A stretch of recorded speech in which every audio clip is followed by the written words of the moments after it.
আলহামদুলিল্লাহ, ট্রাম্পের গর্বের F-35 জেট বিমানকে মাটির সাথে মিশিয়ে দিয়েছে ইরানের মুসলিম যোদ্ধারা। এর মাধ্যমেই প্রমাণিত হয় ট্রাম্পের পতন হবে ইরানিদের হাত ধরে। হয়তো অনেকে চিন্তাও করতে পারেন না যে F-35 জেট বিমানটা এটা কতটা শক্তিশালী।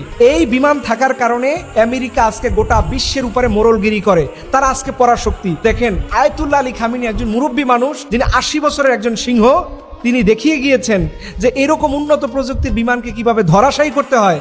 তিনি তার সেনাবাহিনীদেরকে এটা ট্রেনিং দিয়ে গেছেন। দেখেন, ইরানিদের অন্তরে তাদের ভালোবাসাটা কত বেশি। এই যে F-35 জেট বিমান যখন ধ্বংস হলো, ঠিক এই সময় দুইজন এটার মধ্যে পাইলট থাকে। এই পাইলট ইজেকশন সিস্টেমের মাধ্যমে তারা বের হয়ে গেছে। ঠিক এই সময় একটা বর্ণনা এসেছে, তাদের দেশের একজন বড় ব্যবসায়ী ঘোষণা দিয়েছে যে এই পাইলটদের ধরে দিতে পারলে তিনি 70 লক্ষ টাকা দিবেন।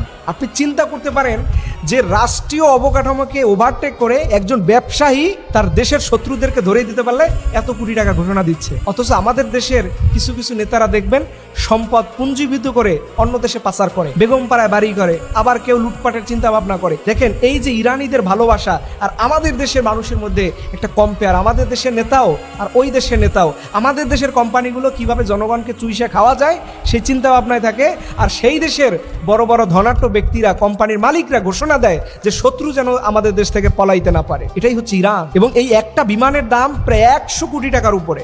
এবং মজার বিষয় কি জানেন, এই বিমানের যে দুইজন পাইলট হারায় গেছে, এদেরকে খুঁজতে আসছে এয়ারটেইন একটা বিমান এসেছে, সেই বিমানকে তারা ধাওয়া করে দিচ্ছে। আল্লাহু আকবার। আপনি চিন্তা করতে পারেন যে একটা মুসলিম দেশ একজন নেতার মাধ্যমে, এই আয়াতুল্লাহ আলী খামিনি পুরো ইরানের সিস্টেমকে, মেকানিজমকে নিজের হাত দিয়ে পরিবর্তন করে দিয়েছে। এটাই হচ্ছে ইসলামিক রেভলিউশন।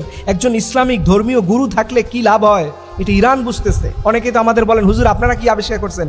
ইরানের যা আবিষ্কার করছে সব মুসলমানরাই। এরা রাশিয়া থেকে নয়, চীন থেকে নয়, দুনিয়ার কোনো জায়গা থেকে তারা এই প্রযুক্তি না, সম্পূর্ণ নিজস্ব অর্থায়নের মাধ্যমে, নিজস্ব গবেষণার মাধ্যমে তারা এটা আবিষ্কার করেছে। আমরা সে আল্লাহ রাব্বুল আলামিনের কাছে দোয়া করি, রব তুমি এই সাম্রাজ্যবাদীদের পতনটা ইরানের হাত দিয়ে তুমি কবুল করো। সকল না আমিন। ভিডিওটি ভালো লাগলে অবশ্যই লাইক, কমেন্ট, শেয়ার করে আমাদের পাশে থাকবেন। আসসালামু আলাইকুম।